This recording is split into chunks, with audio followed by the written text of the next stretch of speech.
الحمدللہ رب العالمین والصلاة والسلام علی سید المرسلین اما بعد فاعوذ باللہ من الشیطان الرجیم بسم اللہ الرحمن الرحیم۔ پڑھیے الصلاة والسلام علیک یا رسول اللہ وعلی آلک واصحابک یا حبیب اللہ۔ الصلاة والسلام علیک یا نبی اللہ وعلی آلک واصحابک یا نور اللہ۔ میٹھے میٹھے اسلامی بھائیوں، درود پاک پڑھنے کے بے شمار فضائل و برکات ہیں، اتنی احادیث ہیں فضائل درود میں کہ میں بیان کرتا چلا جاؤں شاید میرے پاس الفاظ ختم اور وقت بھی ختم ہو جائے، مگر فضائل درود کا احاطہ وہ ممکن نہیں ہے۔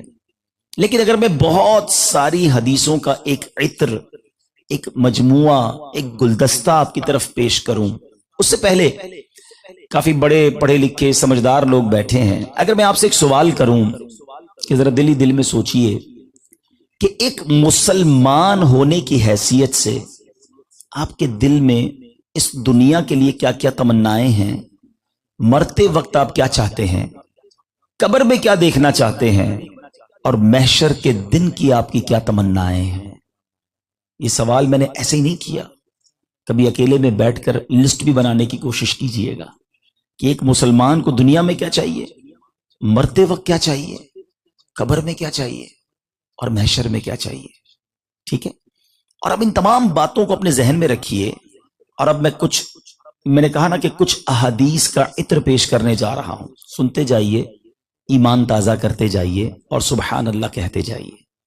اگر آپ بیماری سے بچنا چاہتے ہیں تو درود پاک پڑھیے، اگر آپ قرضے میں ہیں اور قرضے سے نکلنا چاہتے ہیں تو درود پاک پڑھیے، اپنی روزی میں برکت چاہتے ہیں تو درود پاک پڑھیے، اس دنیا میں ذلت و رسوائی سے بچنا چاہتے ہیں تو درود پاک پڑھیے، اپنی عزتوں میں اضافہ چاہتے ہیں تو درود پاک پڑھیے۔ سنو، اگر مرتے وقت کلمہ پڑھنا چاہتے ہیں تو درود پاک پڑھیے، آخری وقت نبی پاک کا ایسا دیدار کرنا چاہتے ہیں کہ آقا اپنے ہاتھوں سے قبر میں اتار رہے ہیں تو درود پاک پڑھیے، اپنی قبر کو نور مصطفیٰ سے جگمگاتا ہوا دیکھنا چاہتے ہیں تو درود پاک پڑھیے، قیامت کے دن نبی پاک کے پرچم تلے اٹھنا چاہتے ہیں تو درود پاک پڑھیے، حوض کوثر پر نبی پاک کے ہاتھوں جام کوثر پینا چاہتے ہیں تو درود پاک پڑھیے، اور آقا کے ساتھ ساتھ جنت میں جانا چاہتے ہیں تو درود پاک پڑھیے۔ سنو، مدینے جانا چاہتے ہیں تو درود پاک پڑھیے، اور اگر نبی پاک کی دنیا میں خواب میں زیارت کرنا چاہتے ہیں پھر بھی درود پاک پڑھیے۔ اب میرا پھر وہی سوال ہے کہ بتاؤ اور کیا ہے جو آپ کو دنیا میں چاہیے؟ اگر روزی میں برکت رہے، ذلت و رسوائی سے بچ جاؤں، عزتوں میں اضافہ رہے، قرضے اور بیماری سے بھی بچتا رہوں، اور پھر اس کے بعد کلمے والی دیدار مصطفیٰ والی موت مل جائے، اور پھر جنت میں آقا کا ساتھ مل جائے، اور کچھ بچ گیا جو آپ کو چاہیے، اس کا مطلب یہ ہوا کہ واٹ ایور آئی نیڈ، جو کچھ مجھے چاہیے وہ سب درود پاک میں موجود ہے۔ مگر بدقسمتی یہ ہے، انفارچونیٹلی فضول باتوں کے لیے ٹائم ہے، موبائل فون پر گھنٹوں گزارنے کے لیے ہمارے پاس ٹائم ہے، مگر پورا دن، پورا ہفتہ گزر جاتا ہے، ہماری زبان پر اللہ اور اس کے رسول کا ذکر نہیں آتا۔ یہ اتنی آسان نیکی ہے، یہ اتنا آسان کام ہے کہ کرتے جائیں اور برکتوں اور رحمتوں کو لوٹتے جائیں، مگر اس کی طرف شیطان توجہ ہی نہیں آنے دیتا، اس کا ذہن ہی نہیں بنتا۔ اچھا، نیت بھی کرتے ہیں، اس کے بعد پھر نہیں پڑھتے۔ اے میرے میٹھے اسلامی بھائیوں، خدا نیت کر لو، یہ درود پاک کو ایسا زندگی کا حصہ بنا لو، آپ اپنی آنکھوں سے دنیا میں اپنے لیے کام آسان ہوتے دیکھیں گے، اپنی مشکلیں ٹلتے دیکھیں گے، اپنی بیماریاں حل ہوتے دیکھیں گے۔ اس کی وجہ کیا ہے؟ حدیث پاک کا مضمون ہے کہ جو شخص مصیبتوں اور پریشانیوں میں ہو اسے چاہیے کہ مجھ پر کثرت سے درود پڑھے، کیونکہ درود پریشانیوں اور مصیبتوں کو لے جاتا ہے۔ آپ کے برڈن دور ہو جائیں گے, آپ کی ڈیفیکلٹیز دور ہو جائیں گی, لیکن بندہ درود تو پڑھے نا. میں بھی نیت کروں اور آپ بھی نیت کر لیں کہ انشاءاللہ اب روزانہ کثرت کے ساتھ درود پاک پڑھیں گے. ایک بار محبت کے ساتھ بآواز بلند درود پاک پڑھ لیں. صلو علی الحبیب صلی اللہ تعالی علی محمد صلی اللہ علیہ وسلم. آج میں نے اپنے بیان میں, اگر میں یہ کہوں تو غلط نہیں ہوگا, کہ یہ دنیا میں ہم سب کیسے آئے, ایک ایسا واقعہ جس نے اس کائنات کے یوں سمجھیے کہ سسٹم کو ہی ایک عجب موڑ دے دیا. میری مراد تخلیق آدم سے ہے. حضرت آدم کیسے پیدا کیے گئے, اس کے بعد یہ سلسلہ انسانی بنی نو انسان کیسے چلا, اور اس میں کیا کیا واقعات ہوئے, یہ سارے واقعات یہ قرآن پاک میں موجود ہیں. بس جب بھی میں قرآنی واقعہ بیان کرتا ہوں ایک دل سے کسک سی اٹھتی ہے, ایک درد سا ہوتا ہے کہ بات مسلمانوں سے کر رہا ہوں مگر بڑی تعداد ہے جو قرآن پڑھتی نہیں ہے. جب ان کو واقعات سناتے ہیں تو حیرانگی سے سنتے ہیں, خوش بھی بڑے ہوتے ہیں, لیکن یہ حیرانگی, یہ خوش ہونا, یہ تعریف, بلکہ مجھے جب کوئی یہ کہتا نا کہ آج آپ کے بیان میں پہلی بار یہ واقعہ سنا, تو خوشی کم ہوتی ہے, دکھ زیادہ ہوتا ہے کہ مسلمان کو تو یہ واقعات پتہ ہونے چاہیے تھے, کیونکہ اس کو باقی ساری باتیں پتہ ہیں کہ دنیا میں کون سا ملک کب آزاد ہوا, کون سی ایجاد کب ہوئی, جناب کون سے ملک میں کون سا وزیر اعظم ہے, ہمارے ملک کی سیاست کا کیا حال ہے, کرکٹ ٹیم کون سا میچ کھیل رہی ہے, فٹ بال اور ہاکی کی ٹیمیں کہاں پہنچی ہوئی ہیں. دنیا بھر کی گپ شپ کرنے کے لیے ٹائم ہے. اخبار پڑھتے ہیں تو چھوڑتے نہیں ہیں, چاٹ جاتے ہیں پورا اخبار, ہیں سوشل میڈیا پہ لگے رہتے ہیں. جس کی معلومات جو کام نہیں کرنا اس کی بھی معلومات لی ہوئی ہے. پوچھو بھائی سونے کا کیا دام ہے, وہ بھی پتا ہوگا. پیٹرول آج کل کیا چل رہا ہے بھائی, اتنے روپے اتنے ڈالر بیرل چل رہا ہے. بھائی تم نے کنواں لینا ہے کو تیل کا جو تم یہ سارے ریٹ معلوم کر کے بیٹھے ہوئے ہو. سونا 5 سال سے خریدا نہیں ہے لیکن روز سونے کا ریٹ چیک کر رہے ہیں, روز ڈالر کا ریٹ چیک, کیونکہ ٹائم ہے نا, اور ان سب کی معلومات لینی ہے. مگر رب کریم نے قرآن میں کیا فرمایا ہے, اس میں ہمارے لیے کیا ہدایت ہے, پیغام کیا ہے. کبھی سوچنے کی کوشش کی کہ قرآن کس کا پیغام ہے؟ اللہ کا پیغام ہے. دا میسج آف اللہ سبحانہ و تعالی. کس کے لیے؟ اللہ کا پیغام مومنوں کے نام. یا ایھا الذین آمنو, اللہ نے بار بار قرآن میں مجھ سے اور آپ سے بات کی ہے. بے شک قرآن ساری انسانیت کے لیے راہ ہدایت ہے, مگر اسپیشلی ڈائریکٹلی رب نے مجھ سے اور آپ سے بات کی ہے. اے ایمان والو, اے ایمان والو کہہ کر. جان لیا رب کا پیغام, سمجھ لیا میرے مولا نے مجھے کیا کہا ہے. اگر نہیں جانا, اگر نہیں پڑھا, تو قیامت کے دن کیا یہ جواب چل جائے گا کہ مولا کاروبار میں بڑا بیزی تھا, بہت زندگی بیزی تھی, میرے پاس ٹائم نہیں تھا. واٹس ایپ سارا صبح خالی کرتے ہیں. پہلے لوگ صبح اٹھ کر اللہ رسول کا نام لیتے تھے, اب تو پہلے موبائل ڈھونڈتے ہیں کہ دیکھوں کیا کیا پیغام آیا ہے. سارے پیغام دیکھیں گے, سارے میسج دیکھیں گے. اس میں بھی جو زیادہ امپورٹنٹ ہے کاروباری میسج ہیں, دوستوں کے میسج ہیں, فیملی کے پیغام ہیں, پہلے سنتے ہیں. تمہارے پاس اللہ کا پیغام آیا ہوا ہے, تمہیں پڑھنے اور سننے کا ٹائم نہیں ہے. پلیز پہلا پیغام تو یہ لے لیں, قرآن سے دور نہ رہیں. قرآن سے دور رہ کر زندگی اچھی نہیں ہے. حدیث پاک کا مضمون ہے, وہ دل ویران ہے جس میں کچھ قرآن نہیں ہے. اپنے آپ سے سوال کرو میرے دل میں کتنا قرآن ہے, اور اگر قرآن نہیں تو دل ویران ہے نا. بہرحال آئیے قرآن کا واقعہ. حضرت آدم علیہ الصلوۃ والسلام کو جب اللہ تبارک و تعالیٰ نے پیدا کرنے کا ارادہ فرمایا, یاد رہے نہ آپ کی والدہ ہے نہ آپ کا باپ ہے. اللہ پاک نے انسان کو 4 طریقوں سے بنایا ہے, یہ بھی ہمیں معلوم ہونا چاہیے. ایک تو نارمل جو ہم ماں باپ کے ذریعے پیدا ہوتے ہیں, ٹھیک ہے, لیکن علماء نے بڑی پیاری تفسیر قرآن میں بحث کی کہ اگر یہی ایک طریقہ ہوتا, ہو سکتا ہے کہ عورتیں کہتی کہ جناب اگر ہم نہ ہوتے تو یہ کائنات ہی نہ چلتی. ماں تو ہم ہیں, پیٹ میں تو ہم بچے کو پالتے ہیں.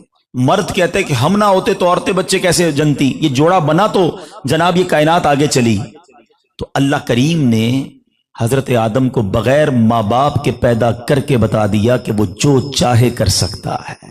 وہ کن فرمائے تو فیکون, وہ ہو جاتا ہے. اللہ اکبر. اللہ قرآن میں ارشاد فرماتا ہے, سبحان اللہ, فعال لما یرید, میرا رب جو چاہتا ہے وہ کرتا ہے. پھر صرف مرد و عورت اگر کہتے جناب کہ ہم نہ ہوتے تو نہ ہوتا تو حضرت آدم پیدا کیے گئے، عورت یہ کہے کہ جناب بغیر عورت کے نہیں ہو سکتا تو رب کریم نے حضرت آدم کی پسلی سے حضرت حوا کو پیدا کر کے بتا دیا کہ عورتوں کے لیے کوئی ایسی ضروری نہیں کہ عورتیں ہوں گی تو کائنات چلے گی، میرا رب چاہے فعال لما یرید، وہ جو چاہے کرتا ہے۔ اور حضرت عیسیٰ کو بغیر باپ کے پیدا کر کے بتا دیا کہ میرا رب چاہے تو بغیر باپ کے بھی اولاد پیدا کر سکتا ہے۔ رب کی شان دیکھو۔ بہرحال حضرت آدم علیہ السلام کو اللہ تبارک و تعالیٰ نے جب پیدا کرنے کا ارادہ فرمایا تو حضرت عزرائیل علیہ السلام کو حکم دیا گیا کہ زمین سے مٹی لائی جائے۔ اچھا، یہ جو مٹی والی بات ہے نا، یہ بھی بڑی کمال کی بات ہے۔ اللہ اکبر۔ وہ ایک جملہ سنا ہوگا نا، پہنچی وہیں پہ خاک جہاں کا خمیر تھا۔ علماء کہتے ہیں کہ جس بندے کی مٹی جہاں کی ہوتی ہے نا، جس مٹی سے وہ بنایا گیا ہے، اس کو اسی جگہ دفن بھی کیا جاتا ہے۔ اٹ مینز کہ جہاں جہاں میری آپ کی تدفین ہونی ہے نا، اس مٹی سے ہی ہمارے سمجھے کہ وجود کو بنایا گیا ہے۔ اچھا، یہ آپ کو بھی پتا ہوگا اور آپ نے دیکھا بھی ہوگا کہ بندہ کسی نہ کسی بہانے سے وہاں پہنچتا ہے جہاں اس کا انتقال ہونا ہوتا ہے، جہاں اس کی تدفین ہونی تھی۔ بعض اوقات کئی سال بیرون ملک میں رہتا ہے، کسی کام سے آتا ہے، انتقال ہوتا ہے اور یہاں دفن ہو جاتا ہے۔ کوئی بندہ بیرون ملک جاتا ہے، وہیں انتقال ہوتا ہے، وہیں دفن ہوتا ہے، کیونکہ مٹی وہیں کی تھی۔ اچھا، اس میں ایک عشق بھری بات ذرا سوچو کہ نبی پاک علیہ الصلوۃ والسلام کی تخلیق جس مٹی سے ہوئی نا، علماء کہتے ہیں اسی مٹی سے حضرت ابوبکر صدیق اور حضرت عمر کی بھی تخلیق کی گئی۔ ان صحابہ کی شان تو سوچو کیسی ہے۔ اللہ اکبر کہ رب کریم نے ان کو پیدا کرنے سے پہلے ان کے لیے جو مٹی سبحان اللہ اپنے حکم سے گویا عطا فرمائی، یہ وہی مٹی ہے کہ جس مٹی سے میرے آقا کی تخلیق ہوئی۔ اللہ اکبر۔ اللہ کریم صحابہ کرام پر اپنی کروڑوں رحمتوں کی بارش نازل فرمائے اور ان کے فیوز و برکات سے ہمیں مالا مال فرمائے۔ تو بہرحال ہم اللہ سے دعا ہی کر سکتے ہیں، ہمیں معلوم تو نہیں کہ مولا تیرے دربار میں دعا ہے کہ ہمیں مدینے کی مٹی میں ہی ملا دینا، مٹی نہ ہو برباد پسے مرگ الہی، جب خاک اڑے میری مدینے کی ہوا ہو۔ اللہ کرے کہ وہی ہمیں تدفین نصیب ہو۔ تو حضرت آدم علیہ السلام کی جب تخلیق ہوئی تو حضرت اسرائیل علیہ السلام کو کہا گیا کہ مٹی لائی جائے زمین سے۔ تو تفسیر قرآن میں لکھا کہ جب ایک مٹھی مٹی لانے کا کہا گیا نا، تو اس زمین کی جو اوپری پرت ہے، اوپری لیئر جو تھی، وہ ساری آپ کی مٹھی میں آ گئی۔ ہر مٹی کا حصہ چاہتا تھا کہ حضرت آدم علیہ السلام کی تخلیق میں میرا بھی کوئی پارٹ ہو جائے۔ اللہ اکبر۔ تو اب جب وہ مٹی آئی نا تو اس میں سفید مٹی بھی تھی، سیاہ بھی تھی، سرخ بھی تھی، زرد رنگ کی بھی تھی، نرم بھی تھی، سخت بھی تھی، میٹھی بھی تھی، تلخ بھی تھی، نمکین بھی تھی، پھیکی بھی تھی۔ یہ ساری مٹیوں کا یوں سمجھیے کہ ایک امتزاج تھا جو حضرت اسرائیل کی مٹھی میں تھا۔ آج کسی کے ذہن میں سوال آتا ہوگا، سارے آدم کی اولاد ہیں، انگریز گورے ہوتے ہیں، افریقن کالے ہوتے ہیں، کسی کے بال گھنگریالے، کسی کے بال گولڈن، کسی کے بال سیدھے، ہم پاک و ہند والے سانولے رنگ والے، ایک ہی آدم اور حوا کی اولاد، یہ اتنا فرق کیوں ہے؟ علماء فرماتے ہیں کہ وہ جو مٹی ملائی گئی تھی اس میں مختلف دنیا کے خطوں کی مٹی شامل تھی۔ اللہ نے حضرت آدم کی نسل سے تمام مٹیوں کی جو اس کی چاشنی تھی، جو اس کی تاثیر تھی، اس کے مطابق اولاد آدم جو ہے وہ بڑھتی چلی گئی۔ سبحان اللہ۔ اب اس مٹی کو مختلف پانیوں سے گوندنے کا حکم دیا گیا۔ ایک مدت کے بعد یہ چپکنے والی مٹی بن گئی، پھر ایک مدت کے بعد اس کو گوندی گئی تو یہ کیچڑ کی طرح بودار گارا بن گئی، پھر یہ خشک ہو کر ایک کھن کھناتی ہوئی بجتی ہوئی مٹی بن گئی۔ اب حضرت آدم علیہ السلام کا پتلا بنایا گیا اس مٹی سے اور اسے جنت کے دروازے پر رکھ دیا گیا۔ فرشتے ہی تھے، بندہ تو کوئی نہیں تھا اس سے پہلے۔ سارے فرشتے حیران ہو گئے کہ یہ کون ہے، یہ کیا بنایا جا رہا ہے۔ حضرت آدم کے پتلے کو جنت کے دروازے پر رکھ دیا گیا۔ اب اللہ تعالیٰ نے اس پتلے میں روح کو داخل ہونے کا حکم دیا۔ جب حضرت آدم علیہ السلام کے جسم میں روح داخل ہوئی تو سب سے پہلے آپ کے نتنوں پر پہنچی، ناک پر، تو آپ کو چھینک آئی، پھر آپ کی زبان پر روح پہنچی تو آپ نے پہلا جملہ جو اس کائنات میں کہا وہ کہا الحمدللہ۔ چھینکنا پہلا عمل ہو گیا اور پہلا جملہ کیا ہو گیا؟ الحمدللہ۔ الحمدللہ کہیں تو جواب کیا دینا ہوتا ہے؟ یرحمک اللہ۔ مگر اس وقت تو جواب دینے والا کوئی نہیں تھا نا،